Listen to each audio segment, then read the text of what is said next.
Our next guest is Karen. Karen is 15 and blames her mother Lenora for her wild behavior. She'll smoke, drink, and stay out all night, and no one is going to stop her. Not her mom or her mom's roommate, Stephanie. Karen, how can your wild behavior be so out of control and you're not willing to let anybody step in the way and stop you? You're 15. Exactly. And what? Oh, why are you behaving the way you are? Last back 2 years of my life, my mother was preoccupied in her own life.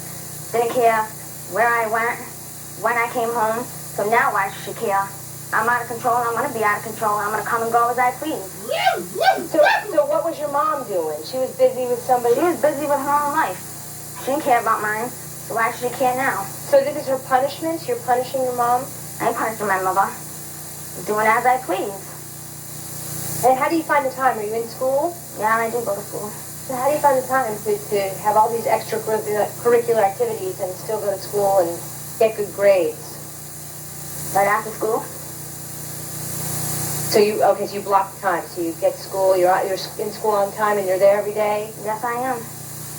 So why is your mom complaining then? It seems like you have it all figured out. Well, let's ask her, shall we? Let's bring out your mom and your mom's roommate. Stephanie, Lenora.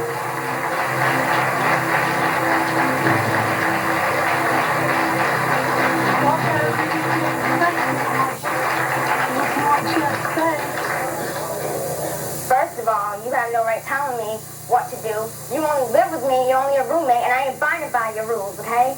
Well, maybe you should have respect for your mother. Maybe you should mind the business, and maybe you should mind the business. And maybe you should have some respect for elders. Older people learn how to respect them.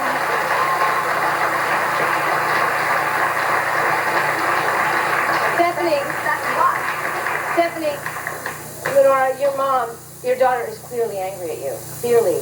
What happened a couple years back that made her so upset? I guess just bad choices in relationships that I had, but I mean, I've always been there, and... No, you have not always been there. No, you have not always been there. When was she not there for you, Karen? 7 years of my life.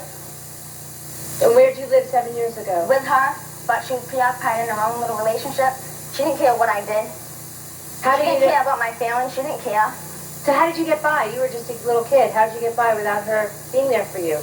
Well, she was there for me money-wise, but she wasn't there to talk to me. Ginger, I'm going to get you involved. Ginger Grancanola has been here before. She's one of our favorite experts. What can you say? Let's talk to Karen. Karen is clearly stand up if you would. I'm on the edge of my seat with this. For the young people, I just want to take back some words that you said so you can hear them. You said you did whatever you did because it's fun. No one can tell you what you want to do.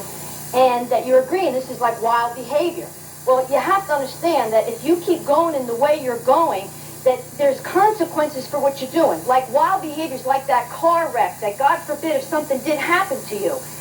You got luck on your side. You may not have that again. You don't know that wild behavior, like you don't know what's going to be laced in the pot. That somehow, somewhere, when you least expect it, there's going to be brain damage. There's going to be something that happens to you that, God forbid, again, something you're going to end up debilitated with half your mind available to you. Not being able.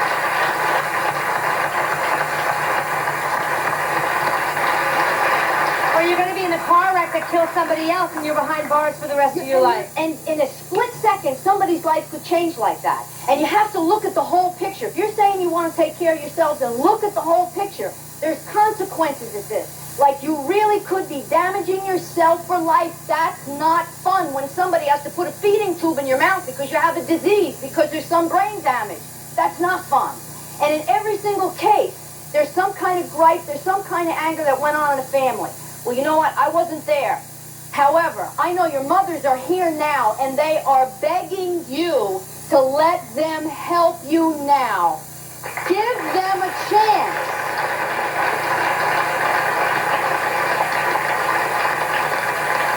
In these situations, Davina, I'm going to say to you, I want you to tell your daughter what happened to you, where you went off the track. I want you to tell her as a kid what you did and what happened and the consequences. And then let her know that this is the situation that you're in because of it, and you're trying to rectify it. In each one of these cases, moms are trying to rectify wrongs. What I see is hurt kids making another wrong on top of another wrong on top of another wrong. It's a dangerous game. This is not fun. I have shared with Jeannie what the consequences were. You know, I am living proof, and I've tried to stop it, and she doesn't care. She's so, everything's right, she does nothing wrong, her crap don't stink. You know? I don't get it. Yes, ma'am. I can't even go to a meeting without coming home. I just wanted to say to you, Which you? There's lots of yous. the one in the yellow shirt that was just speaking. You're in recovery, you say, then you should know that there's a lot of programs out there that you can get your daughter into.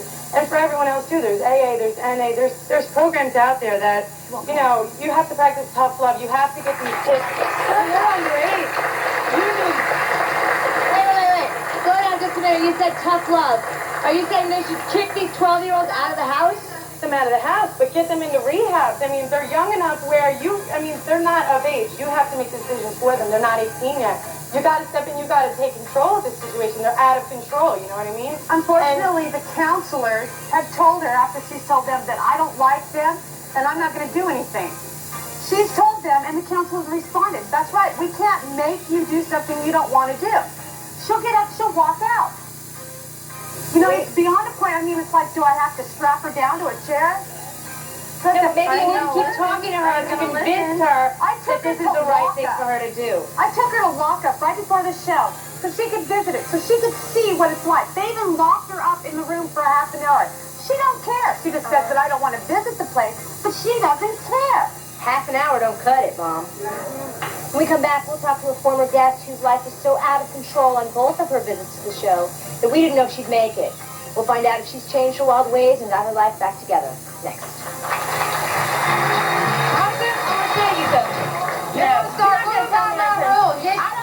You're not going to tell me what to do. Yes, you are. No, I am. Yes, I am. You don't tell me what to do. I don't live with you. You don't support me. I do not live with you. Don't tell me what to do. That bitch said she got pregnant by... Bitch, whatever. Bitch, whatever. Sleeping with her at your age.